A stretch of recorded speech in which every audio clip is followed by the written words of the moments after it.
What is up, everyone? Welcome back to Wildcat MTG. Today we're going to open a draft booster box of Zendikar Rising.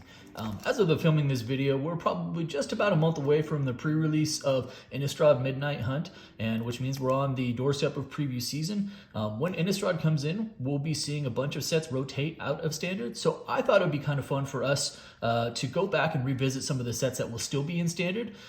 We started out with Kaldheim last video. We're going to do Zendikar Rising today. Eventually we'll move into Strixhaven. We'll do another D&D, and before you know it, we'll be on Innistrad season. But without further delay, let's go ahead and get to crafting here. So I'll be honest, you know, when I'm a big fan of Zendikar, the plane, and I've been playing Magic for a long time. Oh, that's cool. Right off the bat, I'll be honest, I didn't realize there was a box topper in the draft booster boxes, so that's automatically more enticing for me. But I've been playing Magic for a long time, and I played during the original Zendikar, and I was on Magic hiatus when the last round of Zendikar came out. So when this set came out, I was pretty pumped about it, and if I'm being completely honest, I was overall a little bit disappointed. But you know, one of the reasons that we'll do this today is I think it gives us an opportunity with Standard rotating to take a look at what's still going to be available in Standard afterwards, and see, is there an opportunity, is there cards we weren't looking at before that will come up and now have a home in a new deck. All right, so right off the bat, we've got foil uncommon for Songmat's Treachery. Oh, I forgot. Okay, so these have the rares in the front, so that's cool. So the pathways, the set to me isn't very strong, but one of the stronger components of the set is the land cycle. The modal lands are really nice. I'm gonna put these up there. We'll track the lands if we see any more. And we're gonna skip past the uncommons and the commons, keep this train moving. So the land cycle is one of the things that I think is really appealing about this set, from a value standpoint, from a playability standpoint, and just overall, I think they're gonna age very well. That's my personal opinion. My disappointing side with the site, we got a Tabrax Hope's Demise. First rare there, or, well, not first, well, obviously the first one was a land. Kitty cat. You know, but the disappointing side for me is that I don't think that there's anything else that stands out. Like, there's a few really good rares in here, and that's nice because when it comes to the value of a box, you'd kind of prefer to not have it all concentrated in just one or two things. We've got the Intimidator there, second rare. You know, beyond that, like the mythics aren't what I would call super strong. There's a land cycle in the mythics, and maybe we'll hit one or two of those, and we'll see what's up there. Raging Isle, Rebirth, Roost of Drakes for the uncommons. You know, to me, personally, I think that this is one of the weaker sets we've seen in a while, and maybe that's not such a bad thing from a power level standpoint. Got a foil base camp there, and Archon of Emeria. I kind of like this card. That's a nice little rare that I like. I wonder if there's a possibility for that to see a little play after we see Standard rotate. You know, to me, I just wasn't all that enthusiastic about this set. To me, in my opinion, you know, Kaldheim is a stronger set. Fearless Voyager. I kind of think that D&D is getting a little bit of a bum rap, and that the power level of that set is better than people think it is. I know people say there's no value in that set, but honestly, there's Valakut Awakening. There's one of the nicer rares in the sets. That's a nice little modal card there, so it can be both the land and it's got some value there. That's one of the nicer hits in the set from a rare standpoint. But I think that sometimes there's a difference between power level and flat value, and a lot of the times there's correlation between those two things. But honestly, for me, a lot of the Zendikar value, Relic Robber, a lot of the value from Zendikar, Rune Crab. So we like that card. That has a home in Modern Mill. So we'll throw him on the side as one of the cool showcase. To me, there's not necessarily always correlation between value and power, and I think Zendikar Rising is an example of that, because a lot of the value in this set comes from, there we go, World Sculptor, comes from the expeditions, right? So from the box toppers, or if you opened up the collector boosters, You know, those collector boosters are pretty fire for this set. Don't get me wrong, but when you're just opening up regular draft boosters, there's a ton of swing and miss in this set. Speaking of swing and miss, Baloth. But you know what? There's a few hits in here as well, and like I said, you know, to me it's an interesting exercise to go through and kind of examine, maybe take a second look at Maddening Cacophony, like that card, and kind of maybe speculate together on well, what are some cards that maybe got overlooked because they were in the shadow of Ikoria and Throne of Eldraine and Theros. There we go. So that's a nice hit right there. So we got a Showcase Omnath Locus of Creation. And this guy was an absolute monster. He got banned pretty quick in Standard. I was playing a lot of Arena. I play a lot of Arena in general. But this guy was just, honestly, it wasn't all that fun to play. But he was fun to play. Not a ton of fun to play against. But this card's also on the rise because it sees play in other formats as well. So we've got a nice little mythic right there. We'll definitely take him. We like Omnath. But yeah, I mean, honestly, if you take out the expeditions from this aspect, from this set, I'm not sure, you know, looking at just the value of this set otherwise, I'm not sure the value is there. I think that the power level of some of the other sets is significantly higher. Let's see, yeah, messing up my piles. Of course we are. There we go. I promise you, I won't make you wait till the end for the box topper. We'll do that together in just a little bit here. So, oh, there we go. So we got a foil rare. We got the Myriad Construct foil rare. We've got the Valakut Exploration on the regular rare. Takedown, Mindcarver, Infiltrator. Yeah, so, you know, drop me some comments. I'd love to hear your thoughts on some cards that you think from this set have an opportunity to break out and see some play and find a home in a deck or an archetype once we have Standard rotate out. Oh, there we go. Look at that. Yeah. I mean, art-wise, like, holy moly. Those full art pathways, they are absolute fire. They look phenomenal. So another pathway there. We'll definitely put that aside. Domination. All right, so we're moving right along here. Just about the halfway point of the box. We've got a Coveted Prize, the Coup Warrior, Thundering Rebuke. There we go. Yeah, you know what? I think if you watched any of my other openings, you've seen I've kind of been a little bit of a staunch defender, if you will, of the Dungeons and Dragons set. We've got Archpriest of Iona. Just because I think we've got Malakar Rebirth, that's a nice little uncommon. Blood Chief's Thirst, that's a nice little uncommon there as well. Just because I think, oh, Ding Dogs, thankfully it's a common. Just because I think people were giving it a little bit too much guff on the back of Modern Horizons 2, saying it wasn't a powerful set. And again, to me, that's where I would make the argument power versus value. The two aren't necessarily going hand in hand there, because I think that Skyclave Hierophant, from a power perspective, you could actually make the argument that I think that Dungeons and Dragons might end up being the second most powerful set. Again, not knowing what Innistrad looks like, but the second most powerful set behind, in my opinion, Kaldheim post-rotation. I like Strixhaven a lot, but I think there's a lot of playables in that set. Got another pathway there. Very nice. We'll take that.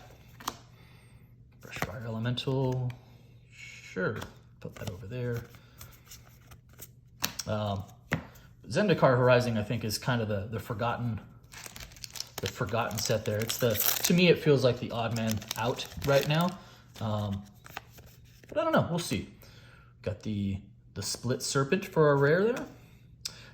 It's a nice little uncommon. So this is probably one of the more valuable uncommons in the set, the Balaged Recovery. It sees some play in different formats. Return target target card from your graveyard to your hand, and then it also doubles as a land that comes into play tapped. That's a nice uncommon there. We'll take that. So we're about halfway through the box here, and we are a little light on the mythics. We've only gotten one mythic, unless I've skipped over it, and I don't think I have.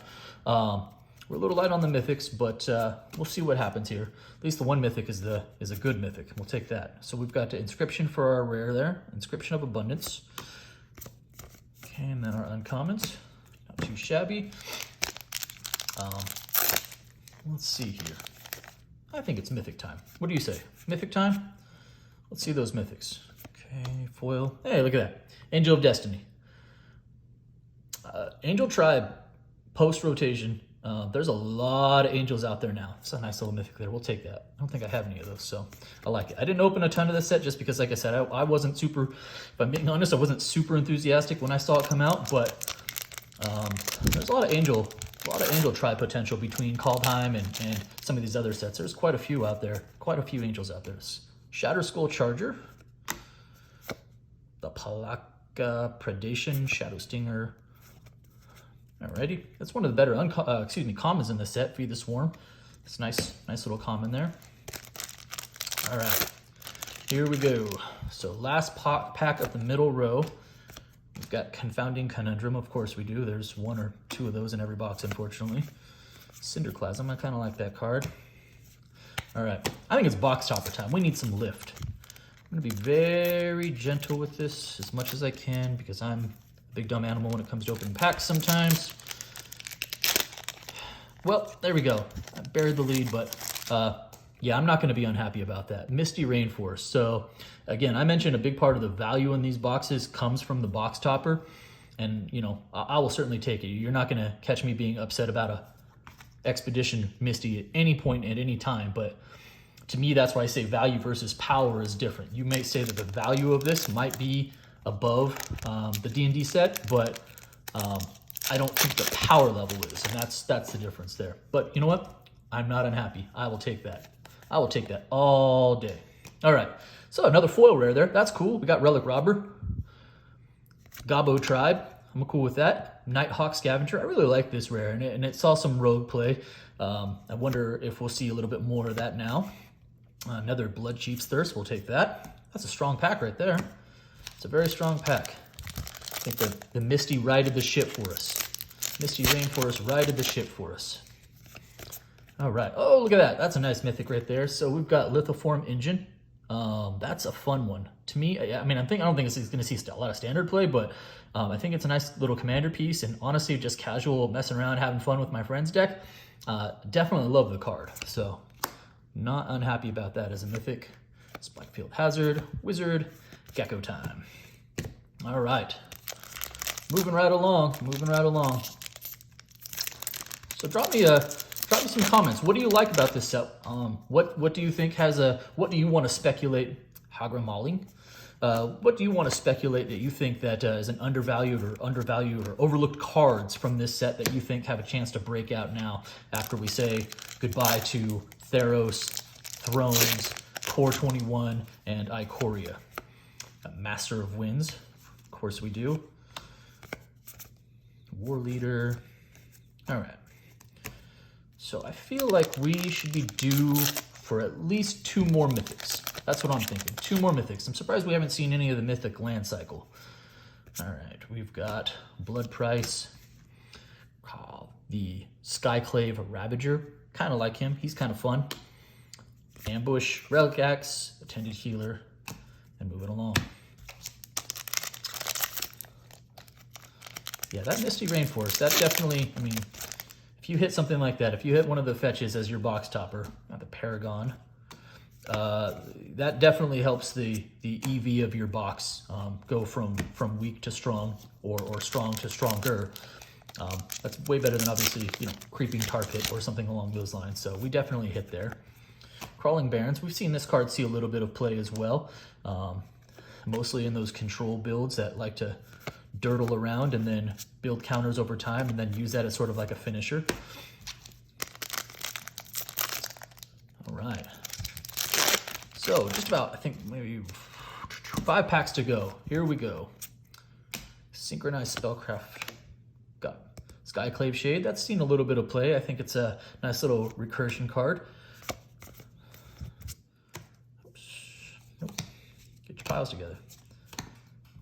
Just dropping stuff all over the place. We're a mess. All right.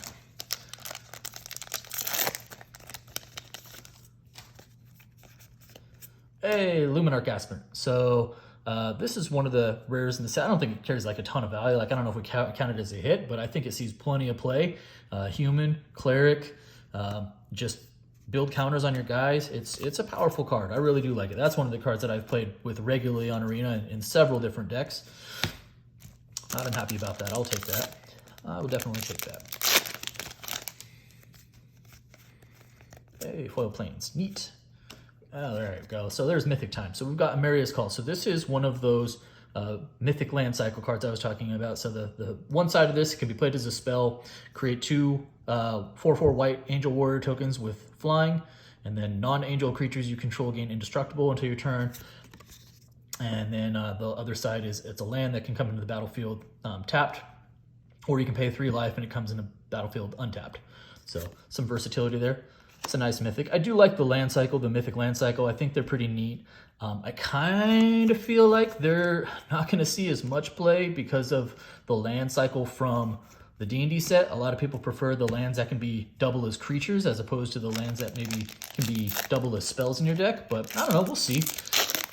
I feel like what I've seen more of is that those man lands are seeing more and more play. Yasharn. I like this card. It's a nice little rare right there. Okay. And here we are, last pack. So, do a last pack and then we'll take a look at the box and kind of give an overall evaluation here. So our last rare is the Oran Reef Ooze. Adds counters to things, part of the ooze. We got another uncommon, that Belagad Recovery is nice. The Disciple and showcase uncommon there. All right, so let's take a look here. So automatically we crushed it because we got a box topper that was a Misty Rainforest. It's probably one of the better, if not the best, box topper that you can get. I would say on the pathways we were a little bit light. Usually I would say it's somewhere around 3 to 4, but the fact that we got one of those as a full art, I'll certainly take that in the Mythic slot. Omnath is one of my favorites. I really like the Amiria. We got some great hits on the, we had double foil rare. Got some good hits on the regular rare side. So I'm gonna give this box a solid, gosh, what, 8 out of 10, given that box topper right there. Anyways, that's it for today. I appreciate your time. Thank you so much for tuning in. And if you are digging the content, please remember to like, subscribe, comment, all that fun stuff. And again, appreciate your time. Thanks everyone. Have a great day.